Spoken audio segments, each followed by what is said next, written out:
तो नेताओं का वार पलटवार आपने सुन लिया। बलिया से चर्चा की शुरुआत करेंगे। दरअसल ये बलिया दो पावन नदी गंगा और घाघरा से घिरा हुआ है और उत्तर प्रदेश का आप कह सकते हैं आखिरी जिला है। इसकी सीमा बिहार से लगती है।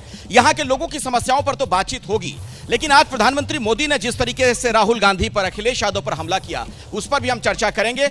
मेरे साथ जो मंच नेता मौजूद हैं उनसे मैं आपका परिचय करवा दूं। भारतीय जनता पार्टी से अरुण सिंह बंटू साहब हमारे साथ मौजूद हैं, बहुत बहुत आपका स्वागत है। प्रोफेसर सुशील पांडे हमारे साथ समाजवादी पार्टी से जुड़ चुके हैं, आपका भी बहुत बहुत स्वागत। और हमारे साथ कांग्रेस के नेता रुपेश चौधरी भी यहां पर मौजूद हैं और एसबी से हमारे साथ सुनील सिंह भी मौजूद हैं, आपका भी बहुत बहुत स्वागत। और पहला सवाल कांग्रेस से आज इसलिए क्योंकि मोदी जी जब बनारस पहुंचे तो उन्होंने राहुल गांधी के उस बयान पर आप लोगों को घेरा है कि राहुल पहुंचते हैं तो बनारस के युवक उनको नशेड़ी नजर आ जाते हैं।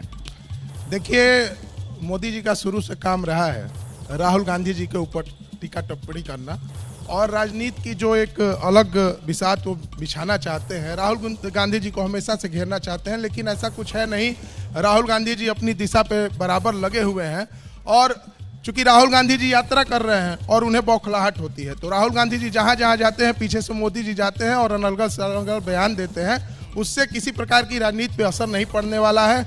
हमारा मुद्दा विकास का है। हमारा मुद्दा इस देश में जो बंटवारे की राजनीति कर रही है बीजेपी। इस पर पहले कमेंट लेता हूं बीजेपी से। वो कह रहे हैं कि ये बौखलाहट है दरअसल बीजेपी की, जहां जहां राहुल जी पहुंचते हैं मोदी जी पहुंच जाते हैं पीछे से। देखिए, 2019 के चुनाव में कांग्रेस पार्टी को पूरे उत्तर प्रदेश में एक सीट मिली, रायबरेली की सीट।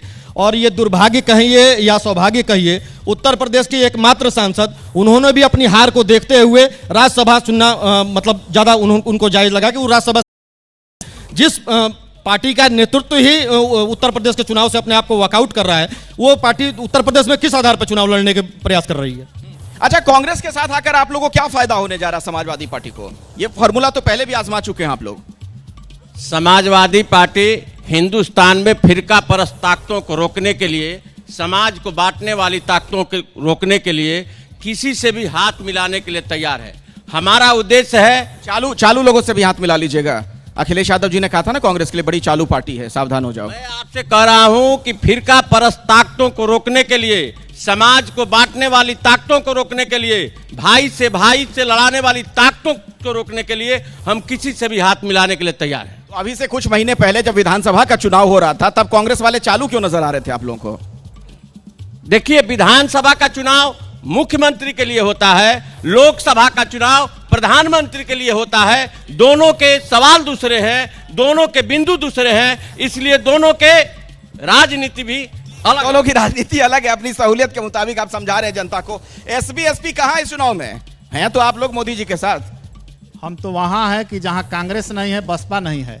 बसपा से बड़ी पार्टी हमारी है, कांग्रेस से बड़ी पार्टी है। और इस लोकसभा के चुनाव में समाजवादी पार्टी को भी पीछे करके एसबी आगे रहेगी। बीच में नाराज क्यों हो गए थे? अब नाराज तो ऐसे, अब जैसे राहुल गांधी चुनाव आया तो साथ हो लिए। देखिए, नाराजगी राजनीति में चलती है, लेकिन आज जिस तरह से, जैसे आपका शो कौन बनेगा प्रधानमंत्री है, आपका शो कौन बनेगा प्रधानमंत्री है, पूरा देश पूरी दुनिया जानती है कि प्रधानमंत्री कौन बनने जा रहा है। कौन बनेगा प्रधानमंत्री? आप ही लोग बताइए। चलिए जरा फटाफट सबसे पूछ लूं मैं यहां से, कौन बनेगा प्रधानमंत्री? माननीय मोदी जी प्रधानमंत्री एक बार बन के फिर से देश का नेतृत्व करने जा रहे हैं, ये साफ कर दिए जनता। प्रधानमंत्री, आप लोग खड़े हो जाइएगा, जिसको अपनी बात रखनी हो खड़े हो जाइएगा। देश को तोड़ने वाला प्रधानमंत्री नहीं होना चाहिए। जो देश के हित की बात करे, विकास की बात करे, वो प्रधानमंत्री। कौन है वो? वो विपक्ष तय कर लेगा। तो कौन है? नाम, एक आध नाम तो बताइए, कुछ तो नाम तो दिमाग में आता होगा। राहुल गांधी जी हैं। राहुल गांधी हैं प्रधानमंत्री बनेंगे वो? बिल्कुल। राहुल गांधी मोदी है तो मुमकिन है, हमारे नरेंद्र मोदी ही इस बार प्रधानमंत्री फिर बनेंगे। तीसरी बार मोदी सरकार। भैया, हम लोग के लिए बस मोदी जी और कोई नहीं है। यादव के समर्थन से राहुल गांधी प्रधानमंत्री बने। अखिलेश यादव को नहीं बनाना चाहते हैं आप? अखिलेश यादव भावी प्रधानमंत्री हैं, लेकिन हम लोगों का फोकस। अखिलेश यादव प्रधानमंत्री हैं, क्या बोल रहे हैं आप? राहुल गांधी इस बार के चुनाव में हम लोग पूर्ण रूप से समर्थन। अच्छा, चलिए ठीक है, हाँ बोलिए। ऐसा है कि जिस प्रकार से देश का विकास हुआ है, सड़कों का विकास हुआ है, एक्सप्रेसवे का विकास हुआ है, नई रेल लाइंस का विकास हुआ है, जिस प्रकार से नए नए एम्स बने हैं, नया पूरा इतने सारे एयरपोर्ट नए बन गए, इसको देखते हुए कोई शक नहीं है पूरी दुनिया का सबसे बेस्ट लीडर जो है वही इस बार का भी प्रधानमंत्री होगा, नरेंद्र मोदी। आप किसको चाह रहे हैं प्रधानमंत्री? मैं जानना चाहता हूं कि क्या जरूरत पड़ी कांग्रेस पार्टी के 17 सीट पे ही मान गए, जो अपने आप को कमजोर दिखा दिए। कांग्रेस उत्तर प्रदेश में 17 सीट लेकर सपा से कमजोर साबित कर दिए और युवाओं को नशेड़ी कहते हैं। युवाओं को ये हार का डर दिख रहा है, इनको बौखलाहट है। जो गठबंधन हुआ है, ये पूरी 80-80 लड़ना चाहिए। न दूरी है न खाई है। अब भारत का मोदी मुसलमानों का भाई है। अच्छा, हाँ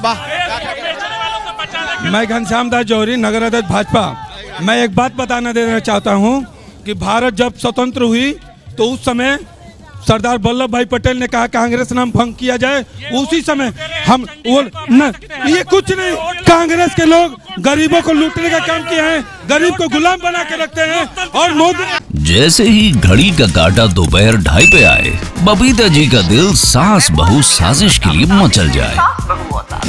और ये है इनकी बहू, पूरे दिन ऑफिस की टेंशन हो जाए गॉन जब ये करें अपना फेवरेट शो फ्री टाइम पे ऑन। इनकी तरह आप भी देखिए अपना फेवरेट शो अपने टाइम पर और डाउनलोड कीजिए एबीपी लाइव ऐप अपने स्मार्ट टीवी पर।